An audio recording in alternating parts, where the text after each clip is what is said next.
There are so many characters within the multiverse in Marvel, so let's break them down. Today will be a Spider-Person episode. Who's that? Spider-Person.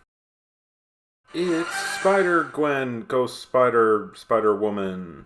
Gwen Stacy is just an average teenager living in Earth 65. She has her best friends Peter Parker and Harry Osborn, and she's being raised by her widowed father, Captain Stacy, who is head of the NYPD. She also plays drums in a rock band known as the Mary Janes. Now one day, Gwen gets bit by a radioactive spider, as spider people do, and finds out that she has spider powers because of this. Similarly to Peter Parker, Gwen decides to test out those powers in the wrestling ring. Only she ends up facing her universe's She-Hulk. And from that day forward, she decides to fight crime as Spider-Woman.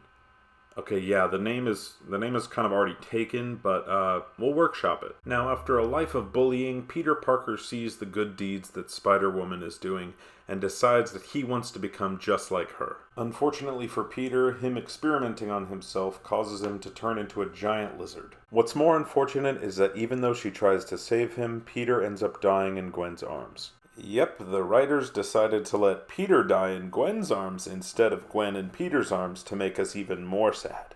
And to make matters worse, the entire world, thanks to J. Jonah Jameson, blamed Spider-Woman for Peter Parker's death. So it's probably for the best that she doesn't have her name in her title like Spider-Gwen, because her father and the rest of the police force are now hunting her down. Speaking of Captain Stacy, he ends up cornering Spider-Woman and telling her he's gonna bring her in. That is until Gwen decides to tell the truth to her dad and takes off her mask and lets him know she is Spider-Woman. Now her dad drops the case, but right around this time, Gwen ends up getting sucked into the Spider-Verse where she meets a bunch of spider people. One of which is Miles, who she thinks is cute. Now while in the Spider-Verse, Gwen also saw Peter Parker, who kept looking at her like she was a ghost because he lost his Gwen, and she kept looking at him like he was a ghost because she lost her Peter.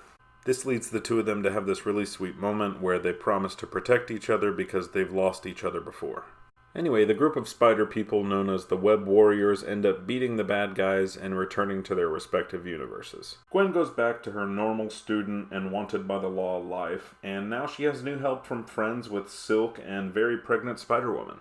And don't worry, she did not forget about Miles. But life doesn't get easy for Gwen as she returns back to her universe, with the Punisher and the police chasing her down, her fighting Vulture, Black Cat, all of that on top of making a deal with the Devil, or Daredevil himself, the kingpin of crime in her universe, Matt Murdock, and having a symbiote problem. Oh, and did I mention that Harry Osborn still blames her for Peter Parker's death, and her time as Spider-Gwen has gotten her dad thrown in jail? After all of this, Gwen decided to turn herself in. She must have had a really good lawyer though, because she only had to spend a year in prison for accused murder.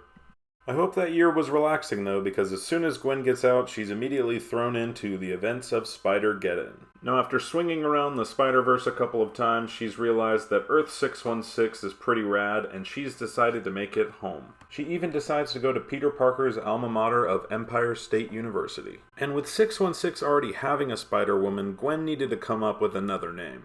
And when remembering how Peter Parker of Earth 616 looked at her for the first time, she figured out just the right name.